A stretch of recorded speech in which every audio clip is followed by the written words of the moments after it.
I'm Inez Stepman. I'm Ben Weingarten. I'm Will Chamberlain. I'm Amber Duke. And this is NatCon Squad, where common good and common sense meet. NatCon Squad is produced by the Edmund Burke Foundation, the home for national conservatism. Subscribe now on Apple Podcasts, Stitcher, Spotify, YouTube, or wherever you get your podcasts. Okay, so this is a special episode. We're still going to do our regular NatCon Squad episode later this week, but we wanted to get this one out because the Trump administration has done so many executive orders in its first week. We're not even going to be able to go through all of them here, but we did kind of break them down into 4 batches for you, and we're going to kind of go through some of these executive orders. Spoiler alert, I think we all think these are really awesome executive orders for our little batches for our various issue areas. But I noticed that there was not a lot out there, even summarizing all of these executive actions, because there's simply so much. And the media is fortunately on a rabbit hole chase with Elon's, the angle of Elon's arm to his body. So we thought we'd break them down for you here. So we're going to go around first.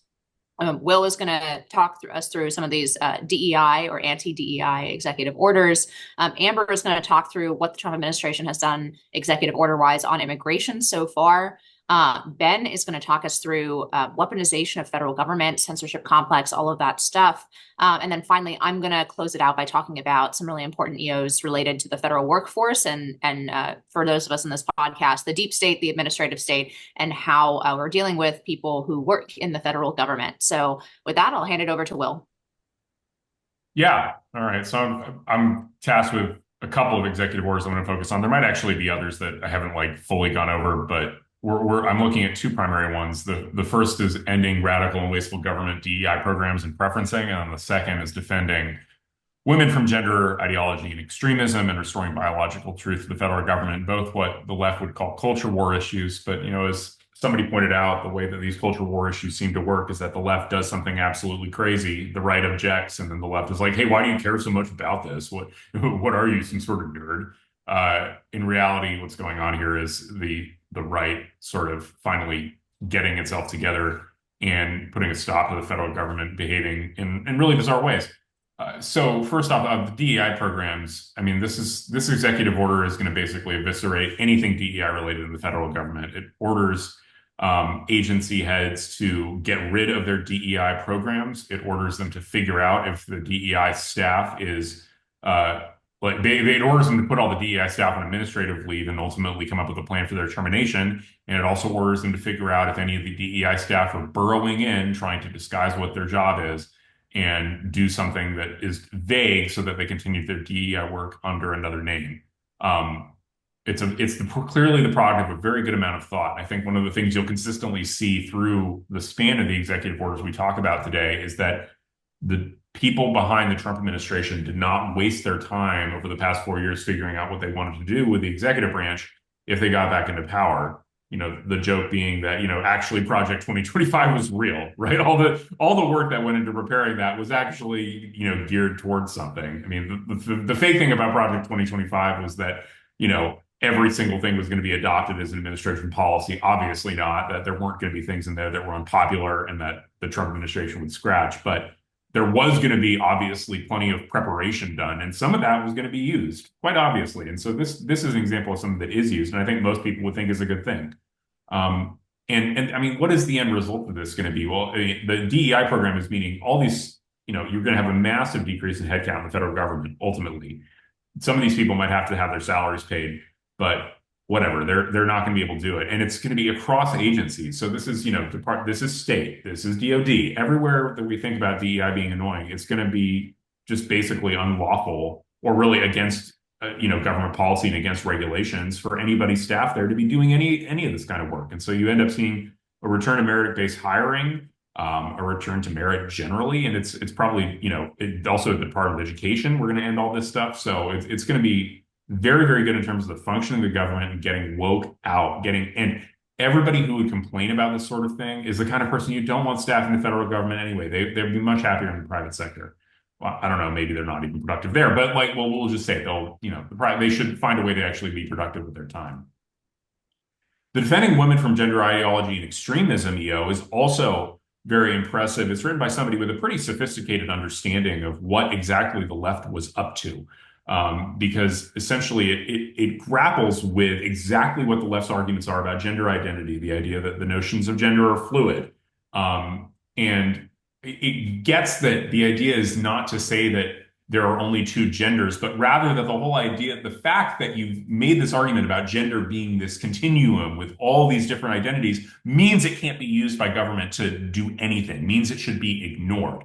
So I think this is I think, an unanswerable argument. Once you've conceded that gender is just totally, constructed, totally, totally socially constructed, rather, you've conceded that it's not anything that the government should be basing policy on. And so basically it forces government to return policy to sex. It says we're going to use men and women to refer to biological sex. And it effectively eviscerates the entire notion of gender from government policy, saying whatever, the way you have defined gender, fine, but that means we're not even going to account for it.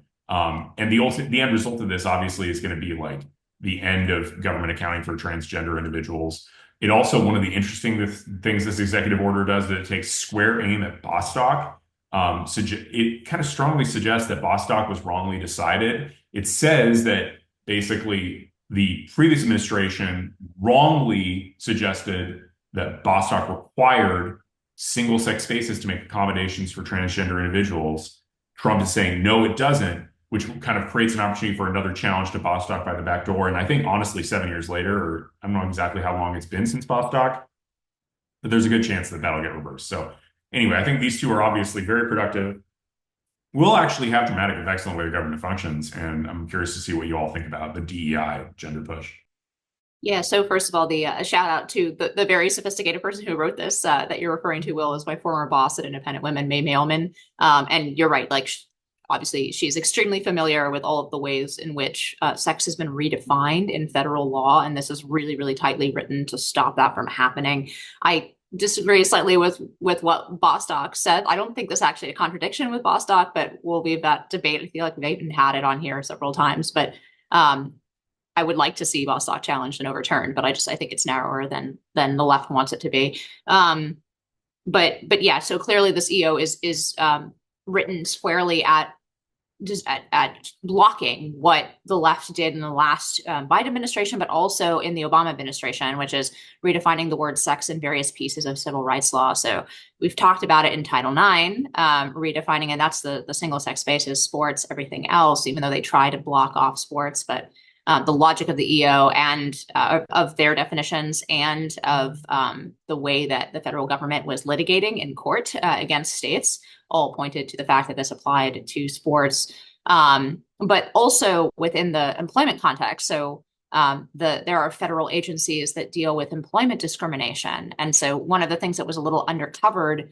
was in the last waning year of the Biden administration, they actually came out and said, no, we're redefining the word sex even when it comes to private companies, so that private companies would have to treat men who behaved as women and allow them access to all female spaces, female bathrooms, in some cases showers and things like that, because some people work with chemicals, shower at work. So this is very tightly designed, really great. EO, the DEI stuff, just second everything Will said on the DEI stuff, very clearly designed by people who know what they're doing, who have been working on this for a while, which is usually a feature of Democratic administrations coming in. And nice to see on our team. I particularly enjoy the snitch line that Will referenced, where this went out to all federal contractors and all federal agencies that said, yes, we are getting rid of these DEI positions. Please let us know if the agency is just reshuffling people's titles and keeping their same basic functions, calling it something else, which is, I think, a really good way of dealing with the fact that the left evolves language all the time, as we well know, and it can be difficult for the law to keep up. So anyway, two wonderful batches of EOs, some of my favorites in the bunch. Yeah, I'm thrilled about both of these as well. And it looks like these are going to be expanding to department-specific EOs as well. Pete Hegseth, who was just confirmed as Defense Secretary last week, said that they are going to be implementing similar DEI restrictions in the military, as well as restricting transgender troops, which have been sort of a drag on not only taxpayer dollars, but also military readiness for quite some time. So I'm excited to see how this sort of expands throughout the admin and also what it means for government grants and other projects that during the Biden administration, there were all kinds of loan programs that were targeted towards people of certain races. Specifically, I'm thinking of this farm assistance bill that only gave aid to marginalized farmers. And of course, marginalized means that you have skin color that's like darker than pale ivory or whatever it is. And plenty of other similar grant and loan assistance programs under Biden that were just explicitly racially discriminatory. I'm interested to see how these things get rolled back as well, and maybe even what Trump does in its place to sort of redress the grievances from white Americans who were sort of left behind by the past 4 years. So let me just say at the outset, I think it was a brilliant strategy to throw multiple hundred executive actions at the other side here because they truly don't know what to target. This is exactly what the left does. They fight thousand front wars, and it makes it very hard for us to consider where to focus our resources, our energy, our outrage, et cetera. And I think that is consequently how you see the left chasing insane things like Elon Musk's hand gestures, as opposed to the substance of these massively significant and arguably revolutionary EOs. I would also say to Will's point, broadly, these are tightly written where they need to be, and in other cases, very widely written so that they can be open to interpretation and ambiguous, which I think is also a positive thing. And from what I understand from people, subject matter experts in certain areas looking at these, there are all sorts of hidden gems that the public may not even be aware of for 6 months. It's going to take that long to digest all that's happened here, which again, I think is just a brilliant strategy. I will say just a couple things worth highlighting in the anti-discrimination and pro-merit-based EO.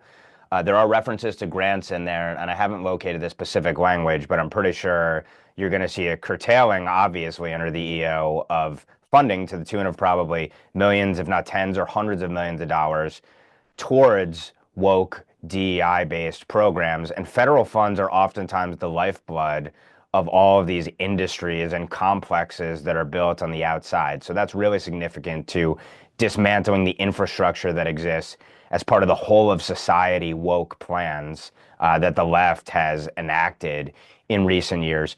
Also, when you look at some specific sections, Section 4 of the EO talks about encouraging the private sector to end illegal DEI discrimination and preferences. And so it calls on the agency heads to figure out appropriate action with respect to the operations of their agencies to advance in the private sector the policy of individual initiative, excellence, and hard work. Going to be fascinating to see what policies are ultimately implemented pursuant to that section. And then last but not least, also colleges are impacted by this as well. So within 120 days of this order, per Section 5, the AG and Secretary of Education are to issue guidance to state and local educational agencies that receive federal funds and institutions of higher education that receive federal grants or participate in other loan programs regarding measures and practices required to comply with the Harvard Supreme Court decision. So stand by and stay tuned. Colleges are probably next here as well. Yeah, I think the best way to sum up what you just said, Ben, is that Harvard has spent a lot of money on an allegedly Republican-leaning lobbying firm because they are really scared of what's going to happen to them. I hope that effort is totally unsuccessful, but stay tuned. More to come in that. With that, we're going to kick it back to Amber to go through some of the immigration EOs. Absolutely, thank you. So there's quite a lot to get through here, so I'll try to summarize everything fairly briefly, and then we can talk about it. But needless to say, Trump, one of the things that he did during his first administration very well was taking executive action on immigration specifically.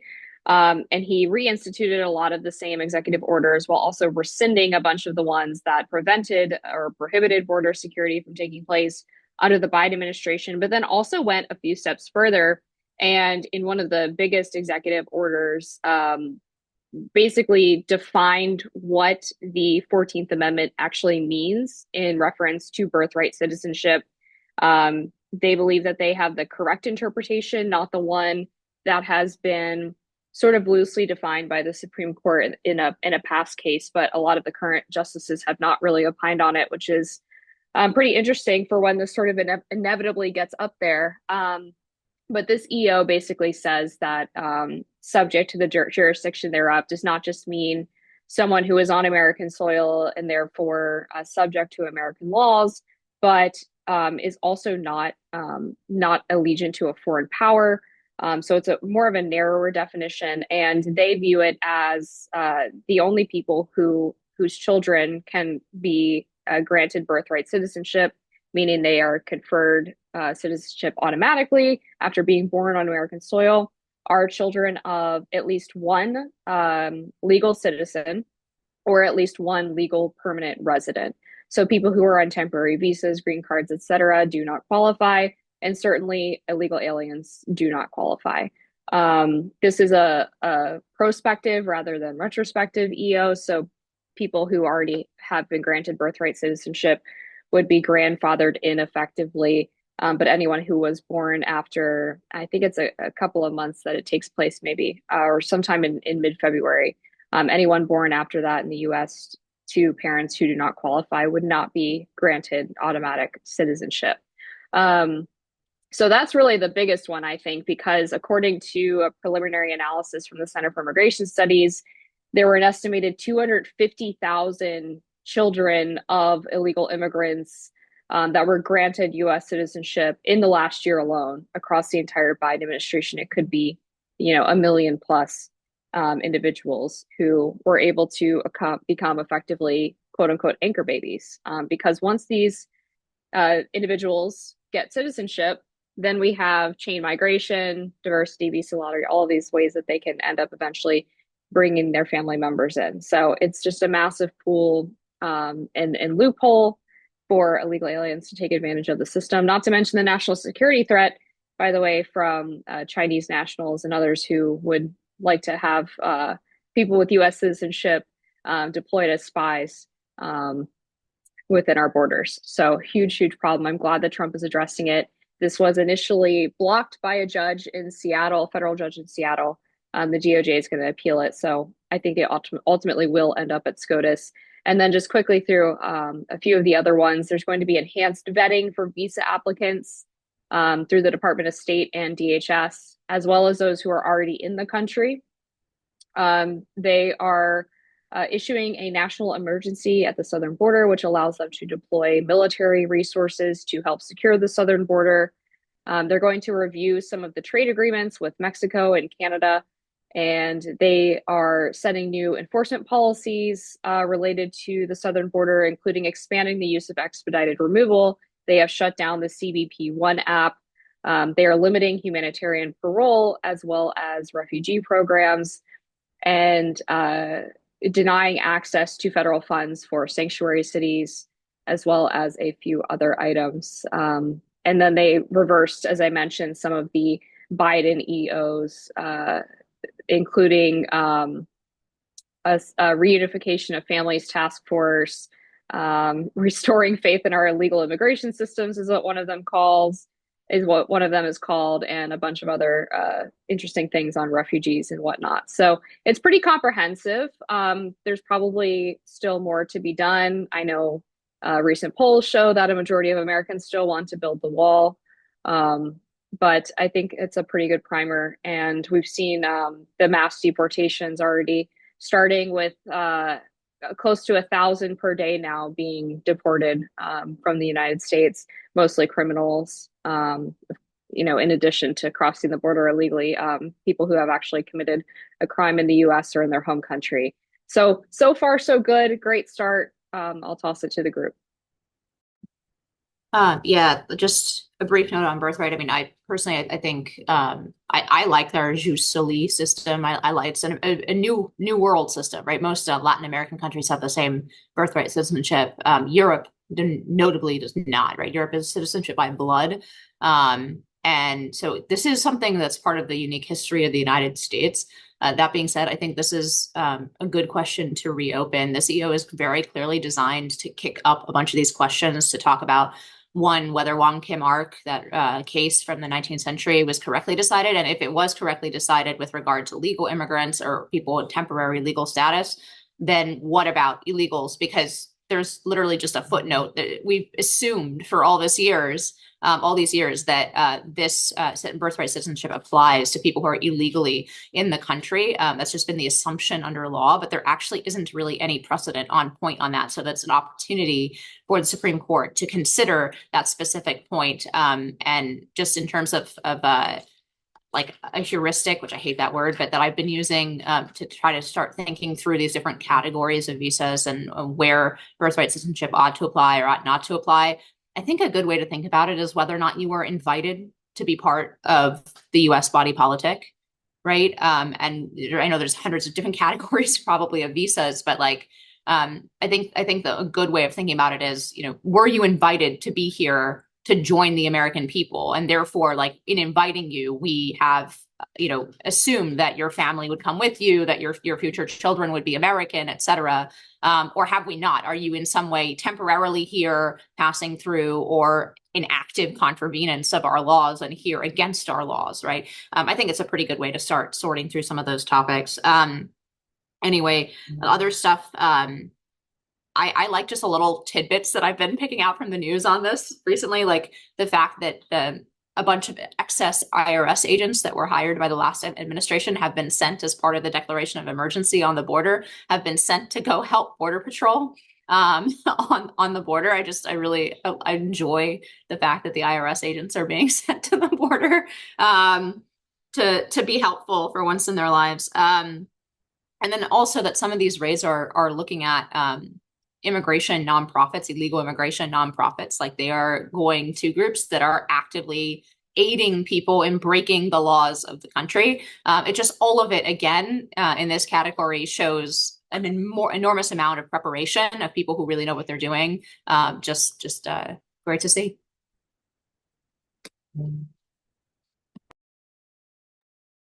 Yeah, I'm very happy with obviously the immigration executive orders. I think, the funny thing is birthright citizenship isn't something I really thought deeply about on the legal side, but the more I read about it, the more it seems like there's at a minimum a compelling argument that this Constitution doesn't authorize birthright citizenship, as well as how that's been interpreted. And, you just have to think about it for 2 seconds. Do you really believe that the government would have wanted to grant citizenship to people who violated its law, to the children of people who violated its laws in being here in the first place and were never even permanent residents of the country? I think the answer to that is no. And I think the language of both the birthright citizenship with the subject of the jurisdiction phrase, as well as the fact that Wong Kim Ark is really clearly about people who are permanent residents of the United States is just obviously very different. So I think that's really good. I think there's some very interesting stuff they're also talking about with cartels.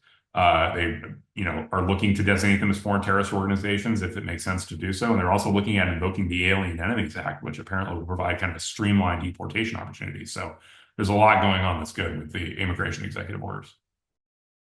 Yeah, and on designating them as terrorist organizations, the second and third order effects to this, to the financial system and beyond, are going to be fascinating to see play out. And it's going to be interesting to see who comes down on what side of that. But at a really high level, I think that the policies being proposed are eminent and enacted are eminently reasonable. You freeze the immigration system and all the funding that flows into it. You realign everything according to the national interest. And of course, that starts with dealing with the worst elements that you already have to deal with at home, which is where the deportation aspect comes in. So obviously, there's a lot to be thrilled about in terms of the EOs. I think on the birthright citizenship, if it comes down to the merits, I really think that the reading of subject to the jurisdiction thereof, that just because you're born here, it doesn't count. I think is a reasonable argument. I think it's the argument that's consistent with the history and with the precedent. Obviously, there are legal scholars, conservative and originalist legal scholars, that come down on both sides of this.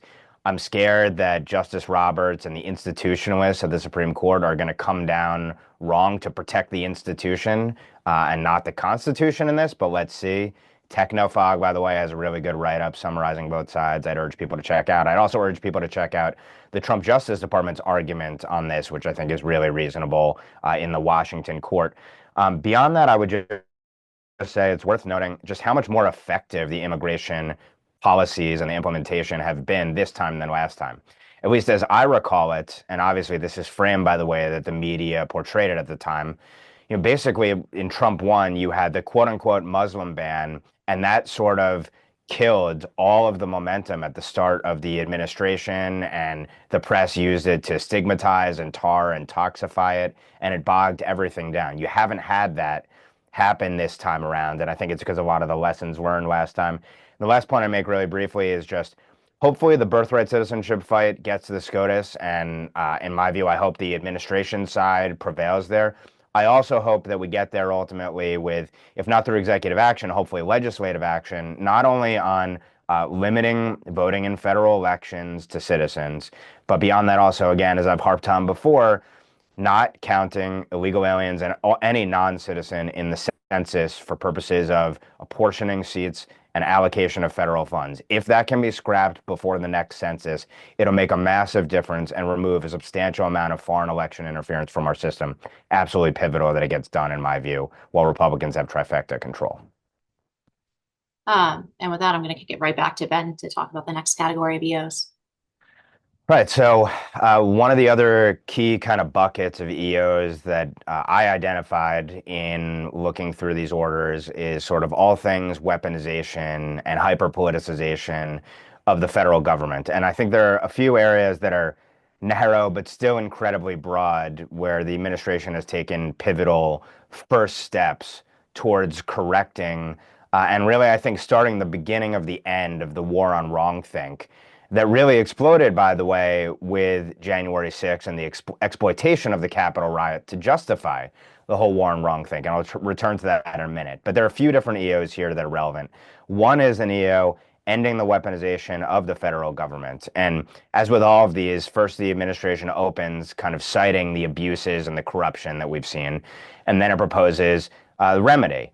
So what the ending the weaponization EO does is it tasks the Attorney General and relevant department heads, agency heads, with reviewing weaponized acts of the last 4 years, producing a report, and coming up with appropriate remedial recommendations there. It's very broad, it's very ambiguous, and I think that's in part because the level of corruption and weaponization is so broad that it's going to take time to think through what the buckets are that they want to focus on, what the remedial actions look like, and then what is most likely to succeed in terms of punishing the wrongdoers and probably proposing legislative remedies where they exist to deter future action down the road, and also obviously to get rid of the rot in the way of personnel and policies that existed that allowed the administrative state to be so weaponized.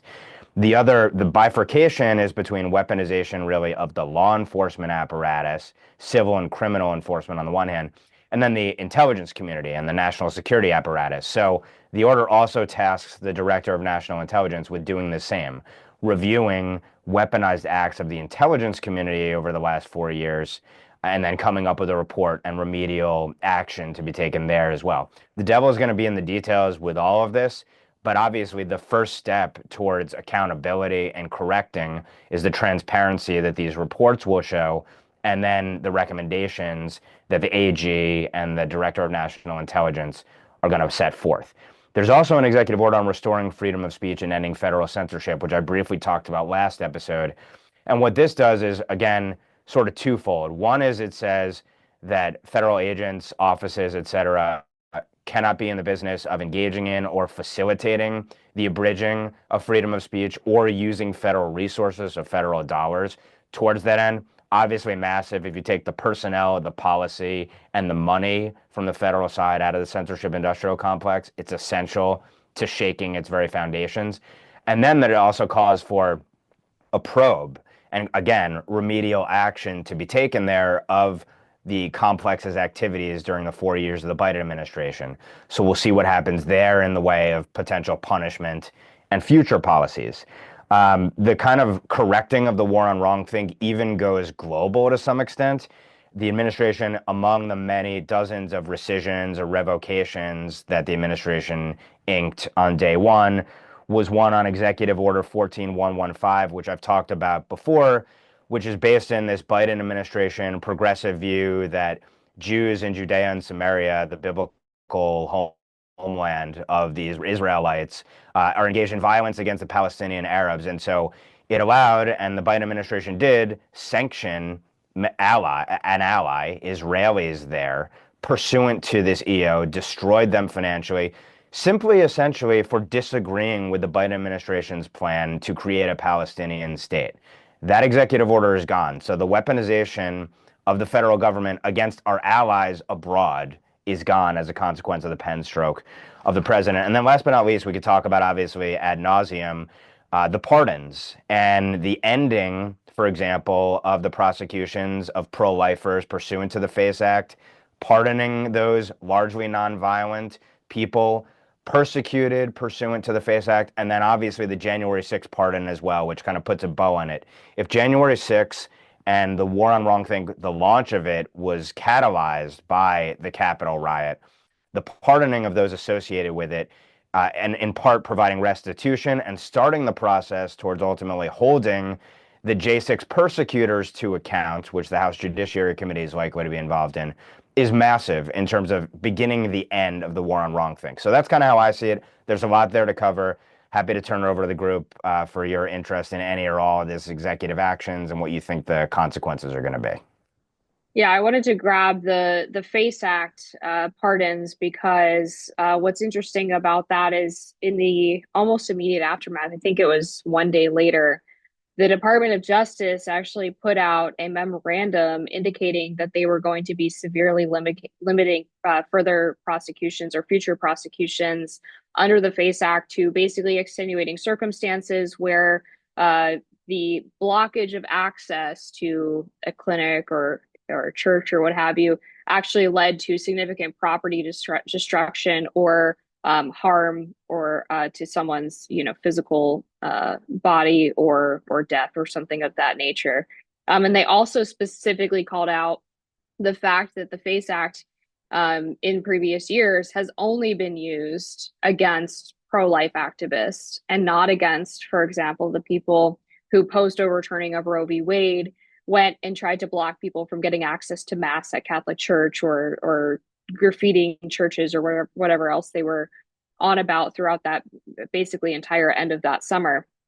And in the process of sending this memorandum, they also dropped 3 ongoing prosecutions that the DOJ was involved in of pro-life activists under the FACE Act. So this was a very comprehensive rejection of the way that this legislation had been weaponized.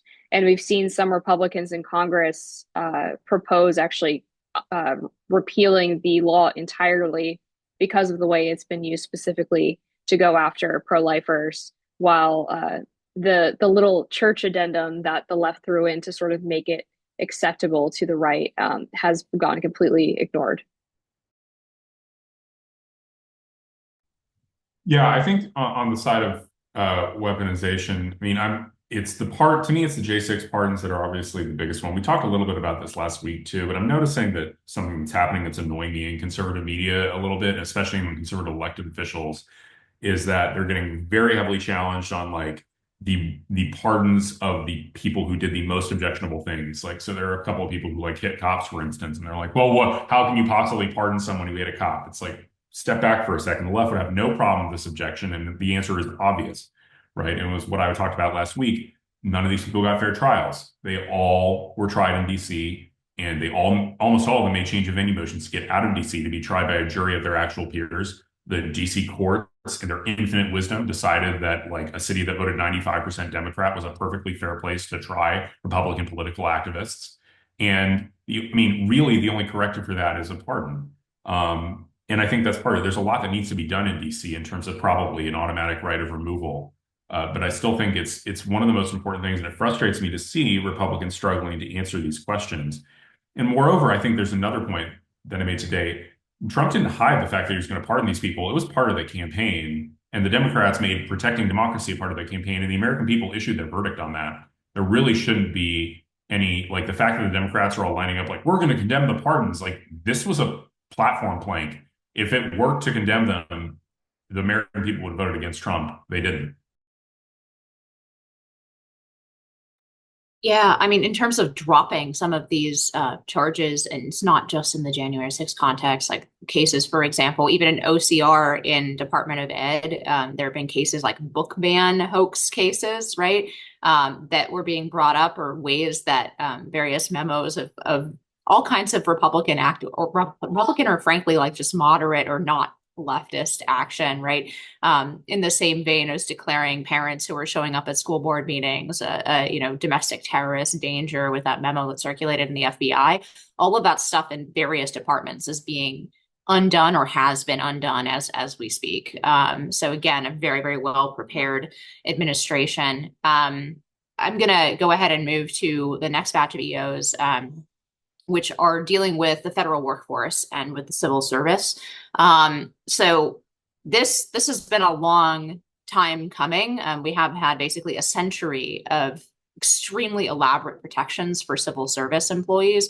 And the rationale for these protections was basically, well, we don't like the spoil system where, previous administrations in the 19th century were handing out these positions essentially as rewards to their supporters. I would argue that was a much less like kind of constitutionally infirm problem system. I mean, Lincoln's administration ran under that. Jackson's administration ran under the quote unquote spoil system. And they're some of the best run administrations ever because there's a very direct line of accountability between the elected president and the people implementing his policy in the executive branch. That connection has become more and more tenuous over the last century. And it's gotten even worse with the introduction of collective bargaining and union bargaining into public service employees, something famously FDR himself warned against and thought was an absurd idea. But the end result is that we have this very, very dense web of protections that has allowed people who are unelected to essentially impose their politics on the entire country, whether that's through leaking, whether that's through slow rolling policy from the first Trump administration that they didn't like, just not doing their jobs to get some of these things through the federal bureaucracy, or whether it's just active resistance where they would proudly declare, I can't be fired and I'm going to do everything I can to stop the Trump administration, right? That's not constitutional. It's certainly falls under the category of bias, or I would say weaponized government. So many of those agencies did do the things we talked about in the last segment, right? Because the culture has become so entitled that they feel completely at liberty to use their jobs to impose their own vision of politics, even though they've never stood for election or communicated with voters or were accountable in any way to the American people. So that's the backdrop for some of these EOs. The first one is restoring Schedule F reforms, which is something that they did at the very tail end of the last Trump administration. And that's taking policy-making positions. These are, high-level, usually GS-15 positions in the federal government, where they're actually dealing with creating policy, writing regulations, right? Putting out memoranda that then, private actors have to follow, like dear colleague letters, right? So these are policy-making positions, but they were technically civil service, meaning like career bureaucrats that don't have, they aren't hireable and fireable like the way that political appointees are. So it's reclassifying a lot of those jobs and saying, no, these jobs actually deal with what is functionally making law in this country, and they should be at the pleasure of the president. They shouldn't have all these crazy civil service protections. So that's one reform that's gone in. And there's also a memo that circulated alongside that. This is lifting caps on the number of political appointees and temporarily transferring authority from various, sort of slots in different agencies to those political appointees. In other words, reasserting some level of political control over the top little bit of each department, each bureaucracy, each agency. So I think that's a really important one. There's also a hiring freeze out. It's a longer at the IRS, which again is a nice little jab at the IRS.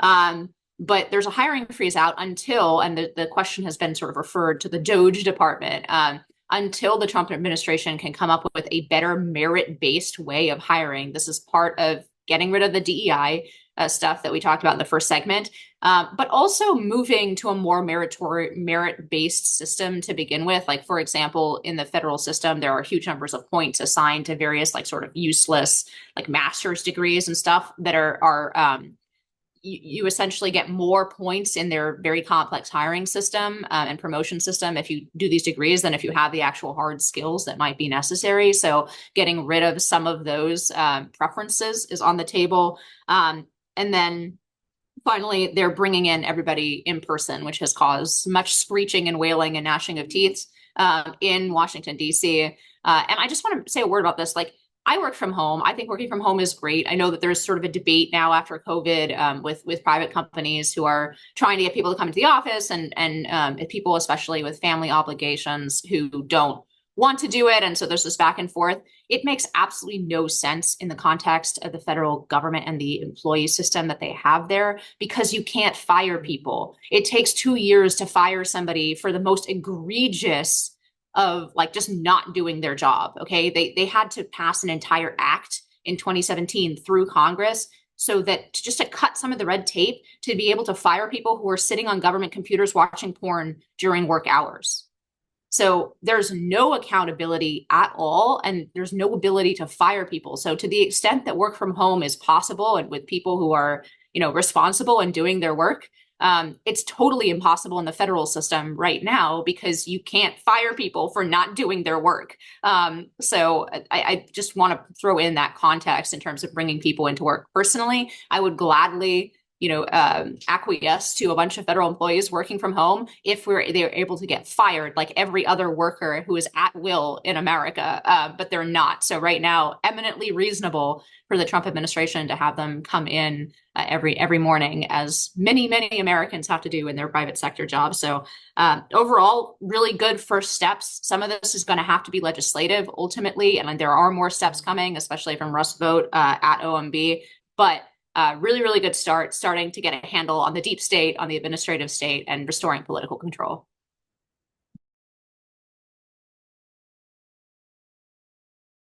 Sorry, I should have asked a question to throw it out. But so what do you think about essentially this direction? A lot of it, again, is going to require legislation, but it seems like they are churning out these EOs. I mean, they always say personnel is policy. So thoughts from the group on that? Yeah, I'm excited about this. Look, I think a huge part of what we call career civil servants, which the term civil servant alone is so hilarious, as if these people are like just so unbelievably dedicated to our country. They would do anything for it. And it's actually a lot of very mediocre people who can't be fired and don't even show up to work on your average day. And don't work a whole lot of hours as it is. I mean, anyone who's driven home from DC proper into Virginia or Maryland on a Friday knows that traffic starts at like 2 p.m., like 2 in the afternoon. It's absolutely outrageous. And I once got a lot of really angry people on Twitter, by the way, on X, for pointing that out, and the rest of the country doesn't go home at 2, and then just like screeching from the federal employees, "We work so hard." Sorry. It's ridiculous. No, it's true. And it's honestly, it's people on the Hill too, but that's a different subject for a different day. But yeah, it's absolutely wild. And just anecdotally, I was around some friends on Saturday, and a few of them work for the government, and they were started to sort of complain about the hiring freeze, but none of them were as upset as I actually anticipated. And I suspect it's probably because they realize that maybe they've gotten a little bit more than they need or deserve. But I'm thrilled to see that these people are hopefully going to have to work even just half as hard as a normal American has to work in order to keep their job. Plus the fact that they get all of these insane benefits for the rest of their life. It's long overdue that they should have to go into the office 5 days a week, actually demonstrate some competency in order to get this amazingly cushy salary and benefits. Like, it should just be the bare minimum. And the fact that it's taken this long is a real sad symbol, I would say, of the expectations that we have for our own government. Yeah, I love the civil service stuff because it's a long running trope in Democratic politics that it's almost impossible to deal with civil service, that the Democratically appointed officials are at the mercy of the civil service. There's like a huge number of, there's good television series highlighting this problem. Yes, Minister is a really classic one that you should watch if you haven't, from Britain. But also, this is a lot of the premise of Veep. It's a lot of the premise of any number of political shows, that you just can never get rid of the civil service, that the civil service always defeats the politicians because the civil service is there forever and the politicians rotate in and out and don't have the expertise and knowledge necessary to get rid of them. And we're sort of seeing a test case of like, well, what happens if the civil service manages to basically knock a party out of power and knock a very popular president out of power, and then that president and party have 4 years to stew on what they would do better the next time around, and then come back, get the chance to reenact and try it again and see if they can't beat them this time. I sort of think we might succeed. I think you might actually see the time that the civil service has to bend the knee, because based on, it's not just this executive order, but all the other ones, they're so conscious of what the civil service's tactics might be to go after them, and they're trying to thwart them in advance. So I'm really curious. I'm just really excited to see what's going to happen and see if we can actually finally bring the executive branch to heel. It's worth noting that I think the first lawsuit lodged against the administration came from the American Federation for Government Employees, Government Federal Employees Union. I think it was at 12:02, right after Donald Trump was officially inaugurated as the 47th president of the United States, which shows you that this is sort of the tip of the spear, and also what the other side views as potentially most cataclysmic to its designs. In no small part because the bureaucracy is the government. I mean, at the end of the day, it is a fourth branch of government, unelected. It persists forever. These people are ideologically on the left. It's a massive bureaucracy to begin with that's going to be resistant to change. But then you throw in the fact that when a new president comes in, if you look at the plum book, which shows you all the political appointees that a president is enabled to select, it's like 4,000 people. And the bureaucracy is literally, depending on how you count it, millions of people. So that's not a lot of control that can be exerted. Even when you have the principals and the deputies and even one or two steps below that, you're up against this massive force. So anything to try and exert control over it and actually ensure that the executive branch serves the executive, which is an extension of the public, is a great thing. Again, there are the lessons learned from Trump 1 that I think are being expressed very quickly here in Trump 2. Democrats themselves tried to fight against and warned about, Schedule F, for example, and these other issues, and try to Trump-proof, so to speak, the bureaucracy against it. We're going to see how it ultimately plays out. But this is where really the rubber hits the road in the way of all of these policies that we want to see enacted. They're going to run up against a recalcitrant bureaucracy. This means that, again, first of all, at the principal level, you have to have the personnel in place, which means these nominees need to get confirmed post-haste, something I'll talk about probably in our parting shots, and then we'll probably talk about later this week as well. But it starts with implementing an ambitious and robust plan to try and bring the bureaucracy to heel, to ensure that you can promulgate and implement the policies faithfully. So this is a great start for it. And we're going to have to see what the progress looks like in 3 months, 6 months, and beyond as well, because we're dealing with a generational problem in size and scope here.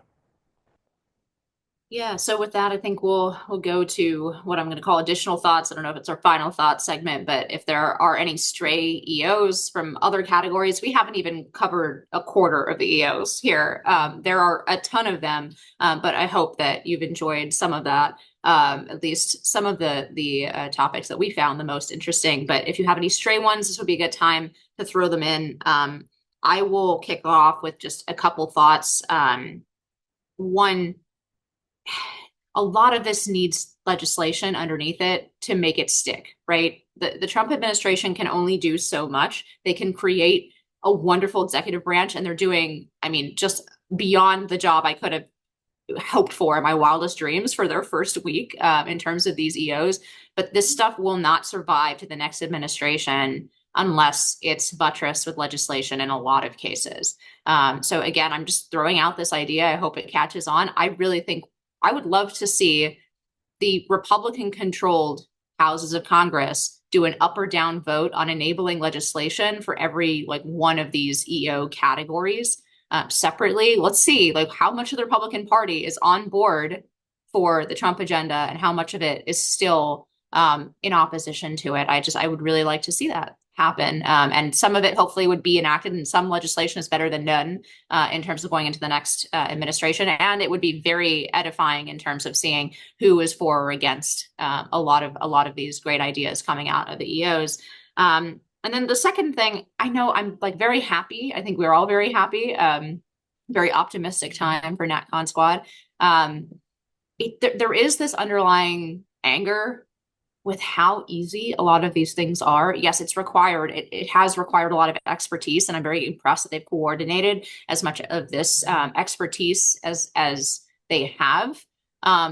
But the way that, for example, DEI has collapsed inside and outside of the government in private sector companies because of this just is an indication. Same thing on immigration, right? It's an indication that this was always possible. All it required was a little bit of backbone and the application of political will to the problem. These were not insurmountable problems. These were not insurmountable forces or institutional forces that we were up against. They were actually pretty paper tiger when it comes down to it, if they can be collapsed to this level in a week. And it just, I know I shouldn't spend my time ruminating over, but it's the Republican Party and the way that they behave as control opposition for the last 3 decades that has made our country go through all of this, because it could have been challenged in this way from the start. It's so true, Inez. All it took was just the tiniest iota of political will with someone who has the gumption to actually be a leader to fix so many of these problems in the span of less than a week, essentially. It's absolutely insane. The one thing I wanted to add in relation to the EOs and executive actions was the declassification of the JFK, RFK, and MLK files. I'm not expecting any major bombshells from these, only because if the CIA was involved in these assassinations, and this has been the huge, deep, dark conspiracy riddled secret for 60 plus years, then I find it unlikely that they would have just filed away proof of their involvement in these classified documents. I feel like they would have been destroyed, hidden better at some point. But what does give me a little bit of hope is people have pointed out that during Trump's first term in office, that he had promised to do something similar, and then apparently after seeing the files was like, actually, no, I can't do that. So maybe there is something kind of juicy in there. But I think at the very least, this sort of public display of transparency is something that has been much needed in our country.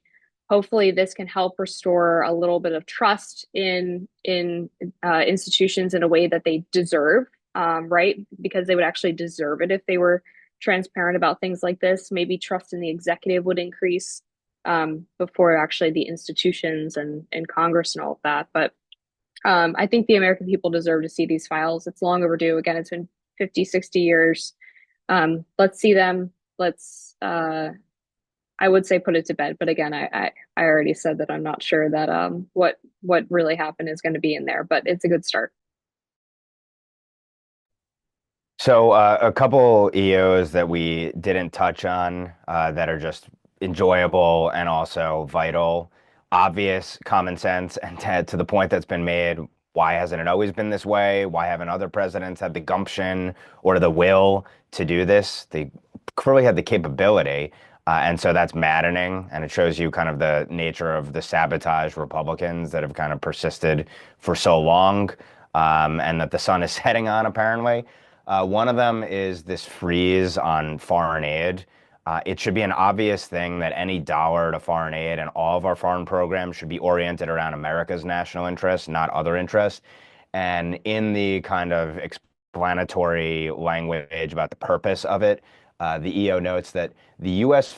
foreign aid industry and bureaucracy are not aligned with American interests and in many cases antithetical to American values. They serve to destabilize world peace by promoting ideas in foreign countries that are directly inverse to harmonious and stable relations internal to and among countries. What a breath of fresh air that's the way that our EOs read under this administration. Also, this morning, we're recording this on Monday morning, word broke, and President Trump had teased this out, that there's going to be an executive order calling for the creation of an American Iron Dome, which is to say a multi-layered, heavily sophisticated missile defense system. First of all, this is absolutely vital because our adversaries continue to develop more sophisticated technologies that really could threaten our homeland in catastrophic ways. Why shouldn't we have the world's most sophisticated and robust missile defense system? And part of the reason we haven't to date goes back to the Democrats during the height of the Cold War, who were actually effectively serving as mouthpieces for the Russians back then, mocking missile defense under Reagan as Star Wars. So hopefully that wrong is corrected and the American people get the last laugh there. And last but not least, just to go back to my point about the personnel, the agency heads, who are generally speaking the ones that are responsible for devising the policies pursuant to these EOs and faithfully implementing and executing them. We saw Pete Hegseth get confirmed with J.D. Vance as the tie-breaking vote. I guess a majority knew what time it was, but the fact that it was so close is obviously sort of a cautionary tale. Hegseth has said in a statement out that wants to restore the warrior ethos of the military, rebuild the military, reestablish deterrence. All critical things, obviously. This is going to be maybe the most vital week of all in terms of confirming the personnel necessary to implement these policies. We have confirmation hearings for Tulsi Gabbard, RFK Jr., and Kash Patel. Russ Vought has still not come for his vote on the Senate floor for OMB, but OMB is a pivotal office in terms of devising and reviewing and implementing these policies across the entirety of the executive branch in an oversight role and beyond. So that's obviously critical as well, and probably something we'll talk about later in the week. Yeah, I don't have too much for final thoughts. I mean, I think, even just non-EO related, I saw JD Vance did a fantastic job on Margaret Brennan's program, mocked her. I think it really is, there was some question about whether JD should have gone on with like a more friendly outlet at the beginning, but JD is just so uniquely good at handling adversarial media that I just want to see him go on all these mainstream media programs and mock and relentlessly do this. I mean, when Margaret Brennan's trying to be like, well, this one refugee was maybe radicalized here, he's like, I don't care. I really don't care. Which is, maybe the line of the year, and we should hope for more of that from JD. Well, with that, we'll wrap it up. On behalf of Will, Amber, Ben, and myself, thanks for tuning in to this special Trump Executive Action episode. We'll see you at the next regularly scheduled NatCon Squad later this week.